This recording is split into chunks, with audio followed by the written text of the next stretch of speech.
গতকালকে রাত্রে তালাক একেবারে রেজিস্ট্রি মানে পেপারে সাইন করে পুরো তালাক করা হয়েছে।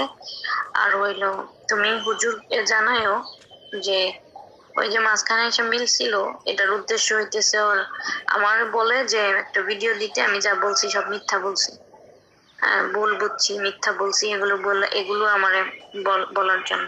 এখন প্রশ্ন হলো আমি না হয় বলতামই, কিন্তু বলার পরে ওকে আমার সাথে ভালো ব্যবহার করবো না কি করবো এটার নিশ্চয়তা এঁকে দিব, ওই কথায় আবার আসে না, বুঝছো? তো আমি বলি নাই, এই জন্য আর দেরি করে নাই।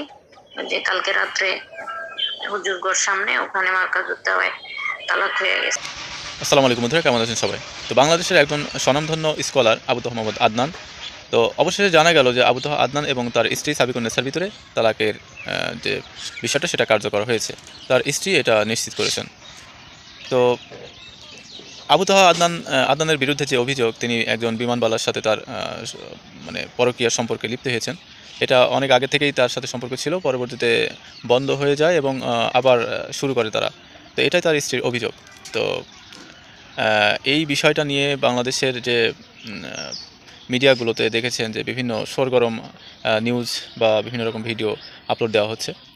তো এ বিষয়ে পাল্টাপাল্টি তার স্ত্রীও বলেছেন ফেসবুক পেজে, এবং আবু তহ মোহাম্মদ আদনানও কিন্তু তার ভেরিফাইড ফেসবুক পেজে এই বিষয় নিয়ে বিস্তারিত লিখেছেন।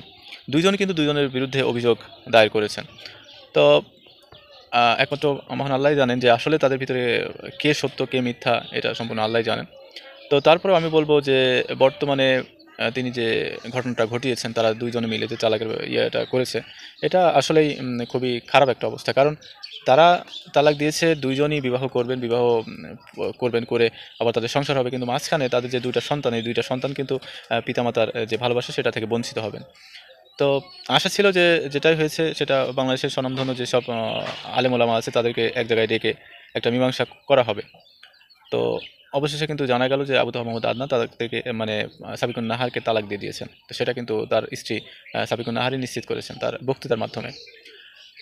তো আবু তহ মোহাম্মদ আদনান একজন বিচক্ষণ মানুষ। তার যে কথাবার্তা, তার সাবলীল ভাষা, যে বাচনভঙ্গি, এবং তার যে হাদিস উদ্ধৃতি এবং কোরআনের যে সাবলীল কথাবার্তা, সেটা থেকেই বোঝা যায়। তো তার বিরুদ্ধে আনিত অভিযোগ কতটা সত্য কতটা মিথ্যা সেটা একমাত্র আল্লাহই জানেন। তবে তার তিনি যে এমন একটা কাজ করবেন সেটা আসলে মানে বিশ্বাসযোগ্য নয়। তো তারপরেও এমন একটা কাজ হয়ে গেল। তো যাই হোক, সত্য মিথ্যা আবারও জানা যাবে। দিন শেষে সত্যটাই থেকে যায়, মিথ্যা হারিয়ে যায়, বিলুপ্ত হয়। তা এটা আবু তহ মোহাম্মদ আদনানের বিরুদ্ধে একটা চক্রান্ত হতে পারে, আবার সত্য হতে পারে বিষয়টা। তো বাদ বাকি সময় আসলেই বোঝা যাবে। তো আপনি আমার চ্যানেল নতুন হলে অবশ্যই চ্যানেলটি সাবস্ক্রাইব করে দিন, এবং এই বিষয়ে আপনার মতামতকে অবশ্যই কমেন্টস করতে ভুলবেন না। ধন্যবাদ।